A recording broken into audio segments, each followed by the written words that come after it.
अहिले पनि म मानवताको लागि लडिरहेको छु। अहिले म विवेक रहित समाजको लागि लडिरहेको छु। जन्मेको 40 वर्षदेखि निरन्तर रूपमा म समानताको लागि, मानव भएर बाँच्नको लागि, यो समाजमा मर्यादित जीवनका लागि म लडिरहेको एउटा प्रतिनिधि पात्र मात्र यहाँ उपस्थित भएको कुरा यहाँलाई जानकारी गराउन चाहन्छु। आज पनि म विभेद रहित समाजको परिकल्पनाका साथ समाजमा विभेद हुनु हुँदैन भनेर लडिरहेको म प्रतिनिधि हुँ। अहिले पनि महिला र पुरुष बीचको भिन्नतालाई, महिला र पुरुष बीचको असमानतालाई हटाउनु पर्छ भनेर लडिरहेको प्रतिनिधि मात्र हुँ म। अहिले पनि मैले छोरी र छोरा समान हुन् भनेर लडिरहेको प्रतिनिधि हुँ म।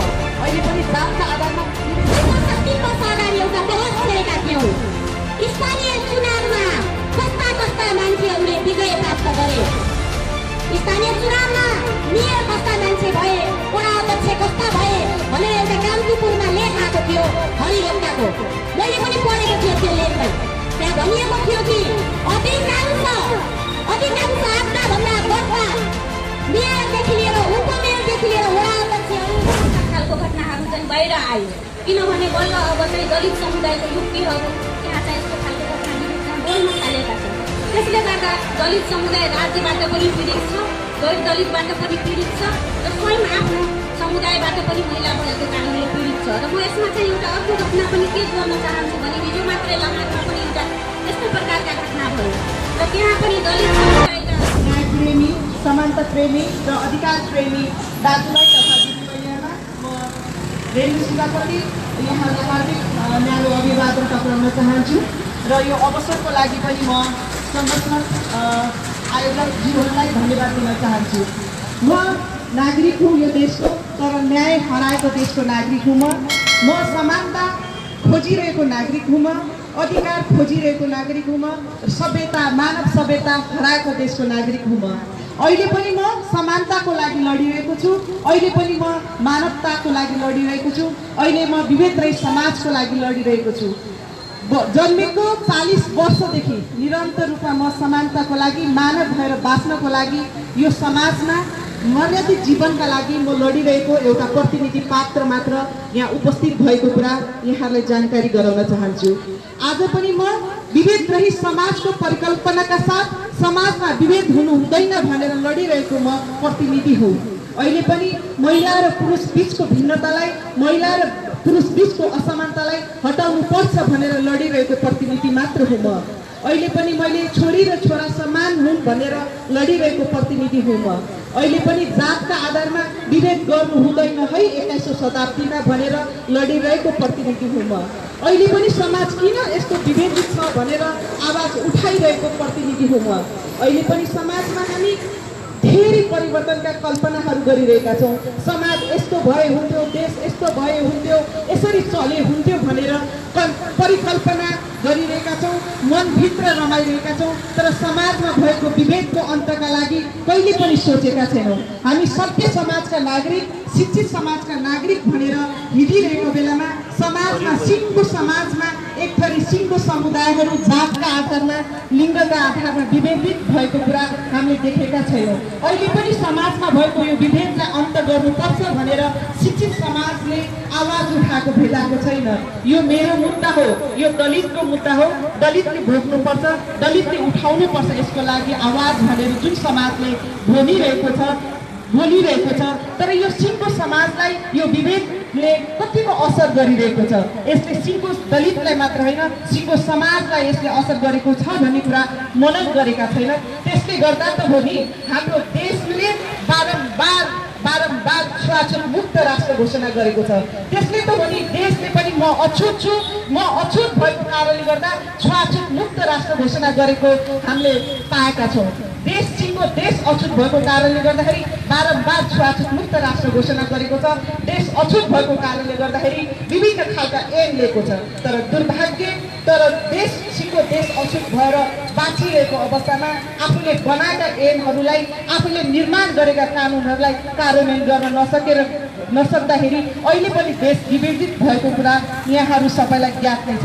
यो विभेद रहित देशमा बाँच्नलाई म छटपटाइरहेको एउटा प्रतिनिधि पात्र हुँ, जो देशका नागरिकले विभेद हटाउनु पर्छ भनेर लागिरहँदाखेरि सिङ्गो दलित समुदायले एक थरी समुदायले यो यिनीहरूको मुद्दा भनेर बोलिरहँदाखेरि मलाई श्रम लागेर आउँछ म यो सभ्य समाजको एउटा प्रतिनिधि पात्र भनेर। अहिले पनि म न्यायको लागि लडिरहेको छु। मैले बारम्बार भन्छु म न्याय हराएको देशको एउटा प्रतिनिधि पात्र मात्र हो।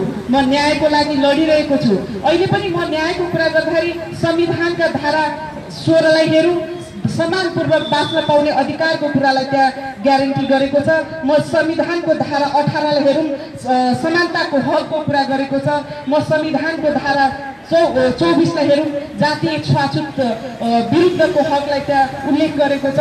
या संविधानदेखि लिएर हाम्रो जातीय छुवाछुत कसुर सजा ऐन 68 का कुरा गरौँ या राष्ट्रिय तथा अन्तर्राष्ट्रिय ऐनहरूका कुरा गरौँ, यति धेरै ऐनहरू कानुनहरू हाम्रो देशमा हुँदाहुँदै निर्माण भएका कानुनहरू कार्यान्वयन नभएका कारणले गर्दाखेरि आज मानव सभ्यतालाई लाज लाग्दो घटनाहरू हाम्रा समाजमा दिन प्रतिदिन घटिरहेका छन्। विश्व अहिले विकासको उच्च चरम चुलीमा उक्लिरहेको बेलामा अहिले पनि मेरो देशमा मैले जातीय छुवाछुत अन्तका लागि यसरी आवाज उठाइरहनु पर्ने बाध्यता रहिरहेको छ।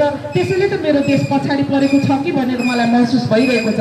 अहिले पनि समाजमा छुवाछुत कायमै गर्नु, अहिले पनि नवराज विक लगायत अङ्गिरा पासी जस्ता दलित युवा युवतीहरूले अकालमा आफ्नो ज्यान हत्या उनीहरूको हत्या हुनु, यस्ता खालका अपराधिक घटनाले न्याय साँच्चीकै हराएको त मेरो देशको मलाई महसुस भइरहेको छ। बारम्बारका यो लकडाउनको अवधिमा, यो बन्दाबन्दीको अवधिमा मात्रै सयौं दलितहरूले जातका आधारमा विभेदित हुनु परेको छ, जातीय छुवाछुतका घटनाहरू भोग्नु परेको छ। त्यस्तै गरी दलित बालिका र दलित महिलाहरूले एउटा दलित महिला भएको कारणले गर्दाखेरि, एउटा महिला भएको कारणले गर्दाखेरि, एउटा गरिब महिला भएको कारणले गर्दाखेरि उनीहरूले विभिन्न खालका शारीरिक तथा मानसिक हिंसाहरू भोगिरहेका छन्। यस्ता खालका हिंसा पीडाहरू भोगिरहँदाखेरि उनीहरूले न्याय नपाएको अवस्था छ। न्यायको ढोका घचकचाउँदाखेरि न्यायका ढोकाहरू उनीहरूका लागि बन्द भएको अवस्था छ। न्याय कहाँ गएर पाउने त?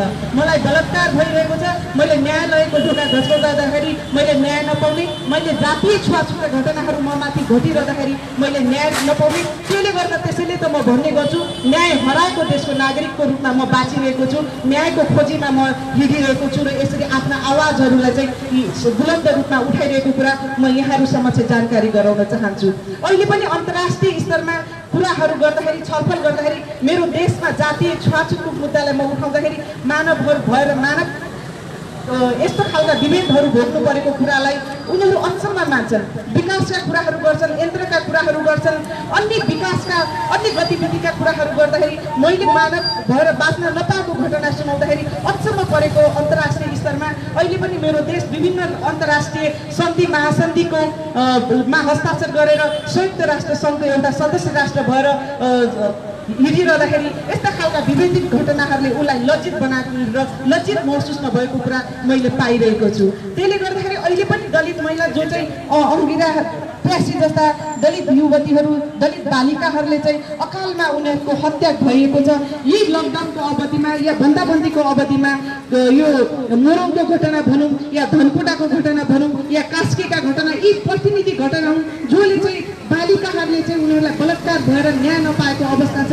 म धेरै टाढा जाँदिनँ, निर्मला पन्तसँगै त्यही जिल्लामा त्यही प्रदेशमा माया विकलाई पनि बलात्कार गरेको थियो, सामूहिक रूपमा बलात्कार गरेको थियो। तर दुर्भाग्य, मैले भन्दै आएँ, दुर्भाग्य यो मानवता हराएको देशको नागरिक माया विक जसले चाहिँ सामूहिक बलात्कारपछि पनि उनले न्याय नपाएको अवस्था छ। उनका घटनामा, उनको यो हत्यामा, उनको सामूहिक बलात्कारमा कोही न्याय प्रेमीहरूले आवाज नउठाएको कुराले गर्दा मलाई गम्भीर भएको छु, म चिन्तित भएको छु। अहिले पनि विभेद यति चरम, अहिले भर्खर हाम्रो साथीहरूले भनिरहनु भएको थियो अघि बोल्ने क्रममा 3000 वर्षदेखि समाजमा जातीय छुवाछुत चाहिँ सुरु भएको, तर 3 वर्ष पछिको समाज र अहिलेको समाजलाई हेर्दाखेरि के फरक पायौँ त? के भिन्नता पायौँ? जातीय छुवाछुतको कुराहरू गर्दाखेरि अझ बढी त्यो समाजभन्दा यो समाजमा, शिक्षित समाजमा र विकसित समाजमा चाहिँ अझ बढी धेरै मात्रामा जातीय छुवाछुत र भेदभावका घटनाहरू बढी मात्रामा भोग्नु परेको, जातीय छुवाछुत चाहिँ दलितहरूले बढी भोग्नु परेको कुराहरूलाई चाहिँ हामी सबै यहाँ सबैले भोग्नु परेको हामीले महसुस गरिरहेका छौँ। अहिले पनि हामी कुरा गरिरहेका छौँ। एउटा संरचनाका कुराहरू गर्दाखेरि हाम्रो राज्य संरचनामा एउटा लिङ्ग र एउटा जातिको मात्र प्रतिनिधित्व भएको कारणले गर्दाखेरि पनि दलितहरूले न्याय नपाएका हुन् कि भन्ने हामीलाई महसुस भइरहेको छ। हरेक संरचनाहरूमा दलितहरूमा विभेद भइरहेको छ। अहिले पनि जनप्रतिनिधि दलित महिला वडा सदस्यहरूले जातका आधारमा कुनै न कुनै रूपमा चाहिँ विभेद खेप्नु परेको घटनाहरू चाहिँ उहाँले सुनाउँदै आउनुभएको छ। यस्ता खालका विभेदको अन्त कहिले हुने त? संविधानको धारामा उल्लेख भएका कुरालाई कार्यान्वयन हुने कहिले भन्ने कुरालाई पनि म यहाँ प्रश्न गर्न चाहन्छु। हाम्रा सामुदायिक हाम्रा सुरक्षाकर्मीज्यूहरू पनि हुनुहुन्छ, यहाँको कर्तव्य खालि उमेर ड्युटी मात्र दिने न्यायमा पनि यहाँले चाहिँ न्याय दिलाउनको लागि पनि यहाँको पहल हुनुपर्छ भन्ने चाहिँ हामीलाई लाग्छ। किनभने हामी यही समाजका प्रतिनिधि पात्रहरू हौँ। समाज समानतातिर गयो भने सुखी सबै हुनेछन्। अहिले पनि समाजमा विभेद कायम रह्यो भने समाज चाहिँ सुखी र समृद्ध हुन सक्दैन भन्ने कुरालाई हामीले सबैले मनन गरेका छौँ। समृद्धिका बाटोमा हिँड्नका लागि समानता हुनुपर्नेछ। समानता हुनुको लागि विभेद रहित समाज हुनुपर्नेछ। विभेद रहित समाजका लागि हामी सबैको दायित्व र कर्तव्य हुन जान्छ र समाजमा छुवाछुत भोग्नेले मात्रै त्यो पीडा भोग्दैनन्, छुवाछुत गर्नेले पनि त्यसको सजाय पाउँछन् भन्ने कुरालाई पनि जानकारी गराउनुपर्छ। अहिले जुन किसिमको चाहिँ रुकुममा घटना घट्यो त्यो दलित नपराध लगायतका परिवारले मात्र त्यहाँ दुःख पाएका छैनन्, सिङ्गो दलित समुदायलाई मात्र त्यो पीडा भएको छैन। त्यसको प्रभाव त्यसको असर चाहिँ गैर दलित समुदायलाई गैर दलित समुदायको समाजलाई पनि परेको कुरा चाहिँ जानकारी गराउन चाहन्छु। त्यसले गर्दा समाजमा विभेद रह्यो भने त्यसको प्रभाव चाहिँ अरूलाई पनि हुन्छ, त्यसको असर चाहिँ समाजलाई हुन्छ, त्यसको असर चाहिँ राज्यलाई पनि हुन्छ र राज्य र समाजलाई यो विभेद रहित बनाउनको लागि हामी सबैले मिलेर चाहिँ यसलाई अगाडि बढ्नुपर्छ। यो विभेद विरुद्धको अभियानमा हामी जुट्नुपर्छ र समाजमा चाहिँ यही शताब्दीमा यसको अन्त हुनुपर्छ भन्ने कुरालाई म जोड दिन चाहन्छु। अहिले पनि दलित महिलाहरू जातका आधारमा विभेदित छन्, लिङ्गका आधारमा विभेदित छन् र वर्गीय आधारमा विभेदित छन्। यो विभेदको अन्तका लागि हामी सबैको पहल र चासो हुनुपर्छ। स्थानीय सरकारले त्यही किसिमले विभेदित समाजको अन्तका लागि अभियानहरू आफ्ना नीतिगत कार्यक्रमहरू लिएर अगाडि बढ्नुपर्छ।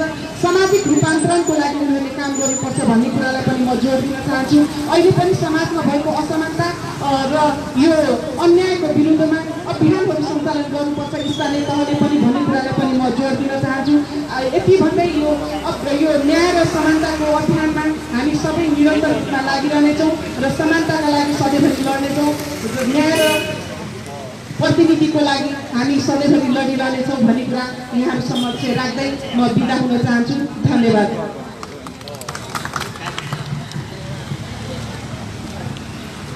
धन्यवाद रेणु सिजापतिज्यूलाई। हामी रुकुम पश्चिमको नरसम्मान पछाडि निरन्तर सडक आन्दोलनमा छौँ। यसै क्रममा हामी धेरै अहिलेसम्म 9वटा कार्यक्रमहरू यसै चोकबाट हामीले गरेका छौँ र सम्बन्धित निकायलाई खबरदारी पनि निरन्तर गरिरहेका छौँ। अङ्गिरा पासीले न्याय नपाउन्जेल, नवराज विकलले न्याय नपाउन्जेल मात्र होइन, सिङ्गो दलित समुदायले विभेद भोग्नु परेका दिनसम्म समानता नआएसम्म हाम्रो आन्दोलन जारी रहनेछ र आज हामीले यस कीर्तिपुर चोकमा एउटा नयाँ खालको बसलाई आरम्भ गर्दै हामीले कार्यक्रम पनि गरेका छौँ। जुन सधैँ हामीले देख्ने गरेका छौँ मञ्चमा 5 जना पुरुष 1 जना महिला वा 10 जना पुरुष 1 जना महिला। आज हामीले बोलाएका अतिथिहरू सबै महिला हुनुहुन्थ्यो र हुनुहुन्छ। किनभने हामीले चाहेको समानता हो र यस खालको समानता पनि हामीले प्र्याक्टिस गर्नुपर्छ भन्ने आधारमा हामीले यस कार्यक्रम आयोजना गरेका हौँ र आजको कार्यक्रम अन्त्यतिर आइसकेको छ र आजको प्रमुख वक्ता यस कार्यक्रमको प्रमुख वक्ता नेपाल कम्युनिस्ट पार्टी नेकपाकी केन्द्रीय सदस्य तथा प्रतिनिधि सभा सदस्य अञ्जना विसुङ्गेज्यूलाई आफ्नो महत्त्वपूर्ण भनाइ राखिदिन म हार्दिक अनुरोध गर्न चाहन्छु।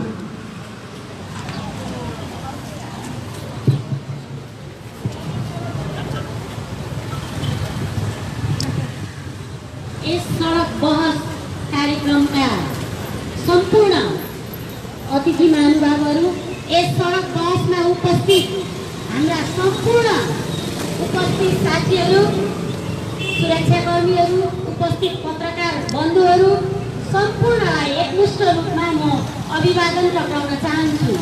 यो कीर्तिपुरको पनि लोकतान्त्रिक चोक, यो ऐतिहासिक चोक हो।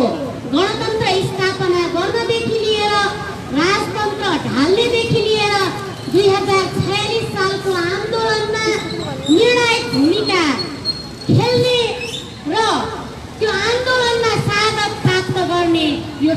हो। यो कीर्तिपुर जहिले पनि विद्रोहको प्रतीकको रूपमा रहेको छ। यो कीर्तिपुरमा पृथ्वीनारायण शाहले आफ्नो शासन विस्तार गर्दाखेरि पृथ्वीनारायण शाहको जो सैन्य रणनीतिको विरुद्धमा लगातार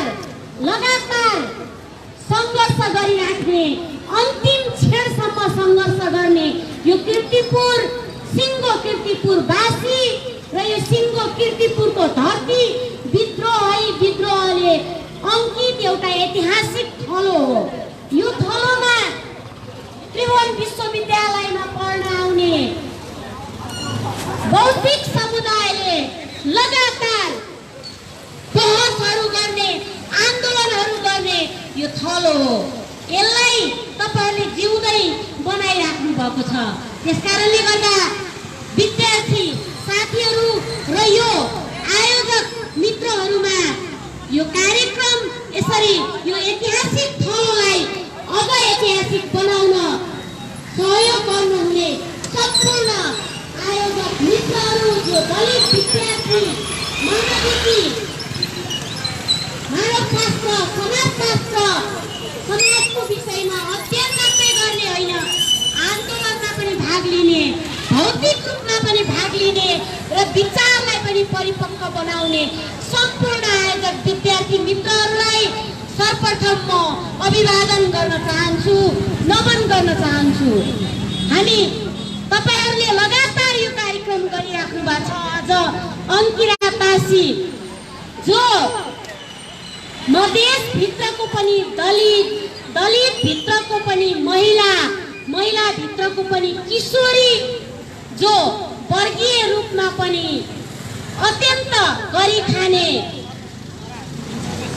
काम गरी खाने वर्गको एउटा किशोरीमाथि बलात्कार हुन्छ र फेरि गणतन्त्र प्राप्त गरिसकेपछि जनताले चुनेर पठाएका हाम्रा वडा अध्यक्षज्यूकै रोबरमा बलात्कारीलाई कारबाही गर्नुको सट्टा बलात्कारीसँग बिहे गरेर पठाइन्छ। त्यो सिङ्गो समाजले त्यसलाई त्यसरी नै प्रशिक्षित गराउँछ र अन्तिममा हत्या हुन्छ, अन्तिममा मृत्यु हुन्छ।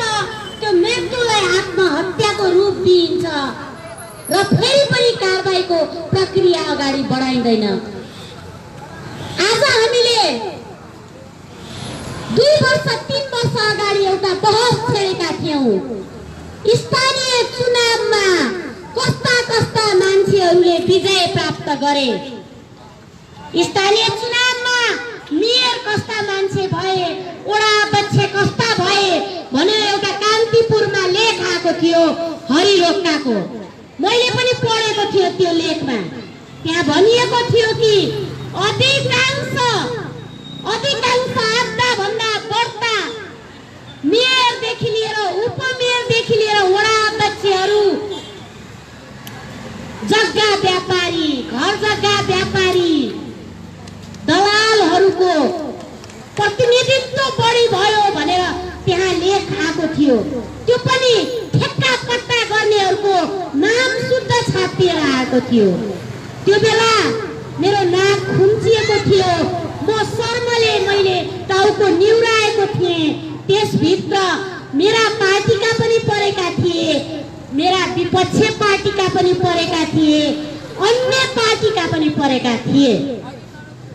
अब त्यो विश्लेषण गरिरहँदाखेरि आज आएर फैसला कस्तो भयो भन्दा कसैले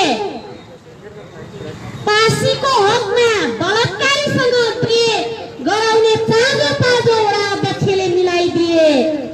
रुकुममा वडा अध्यक्षकै नेतृत्वमा नरसंहार गर्नलाई जो चाहिँ दलित समुदायबाट गएका, दुहा बनेर गएका र गैर दलितले पनि सहयोग गरेर 18 जना गएका युवा किशोरहरूमाथि वडा अध्यक्षकै नेतृत्वमा 6 जनाको नरसंहार भयो।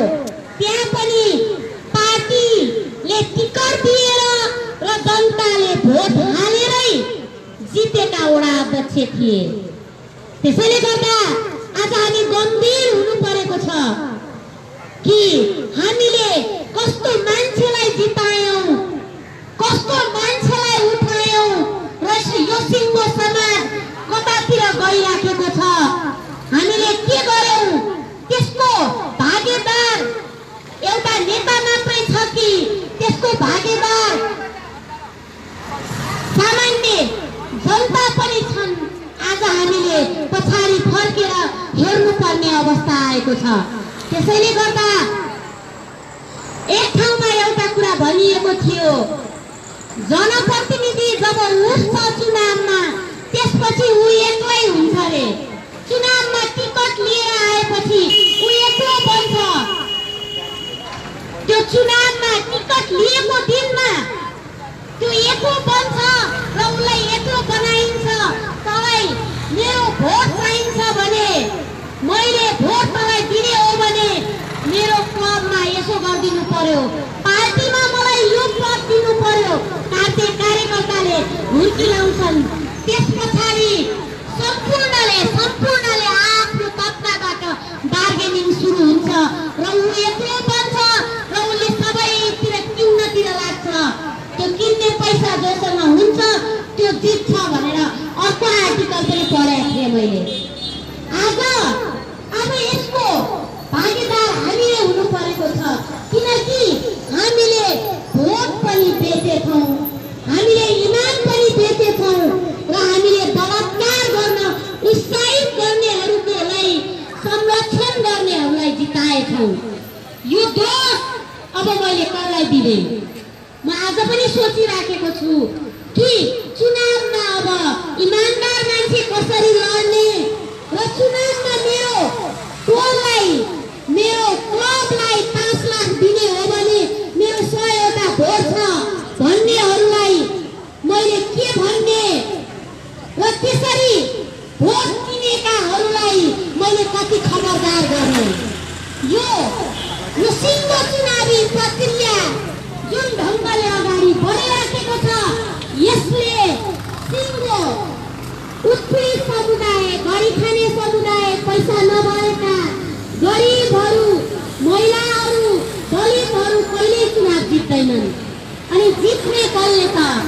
ठुला मान्छेले, ठेक्का पत्ता गर्नेले, गाडी हुनेले, घोडा हुनेले। अनि फैसला कसले गर्ने त भन्दा त्यो घोडा किन्नलाई, गाडी किन्नलाई जसले पैसा दिन्छ त्यसकै निमित्त फैसला हुन्छ।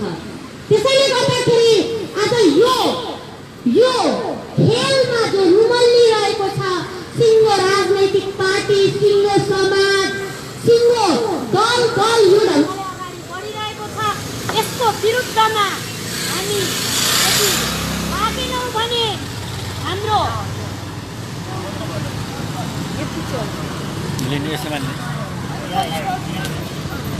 त्यसले गर्दाखेरि म के भन्न चाहन्छु भने यति बेला हामी सिङ्गो जात व्यवस्थाको सिर्जना कसले गरेको छ त्यसको विरुद्धमा लाग्नको निमित्त सचेत प्रयत्न गरौँ।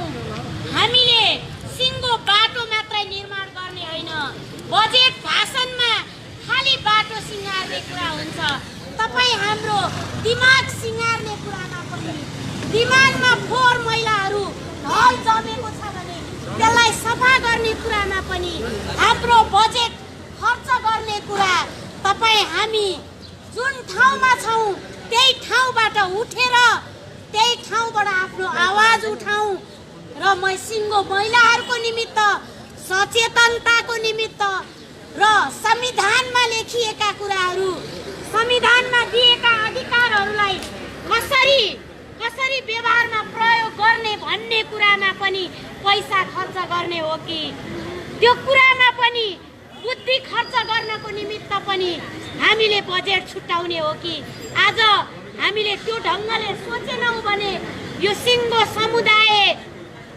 समुदायको दिमागमा किरा परिसक्दाखेरि पनि हाम्रो यो सडक बाटो चिल्लो रहिराख्यो भने यो भोलि यही चिल्लो सडकमा हामीले देख्नेछौँ फोहोर पार्नेहरू फेरि हामी नै हुनेछौँ। त्यसैले गर्दा अहिले यो आन्दोलन हामी सबैको आन्दोलन हो। यो जात व्यवस्थाको विरुद्धमा लाग्दा कहिलेकाहीँ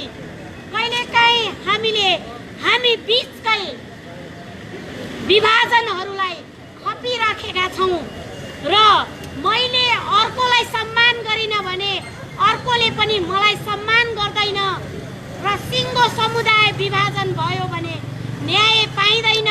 त्यसकारणले गर्दा हरेक आन्दोलनहरूमा हरेक समुदायले उत्पीडनको विरुद्ध सहयोग गरौँ, उत्पीडनको विरुद्धमा लडौँ र न्यायको निमित्त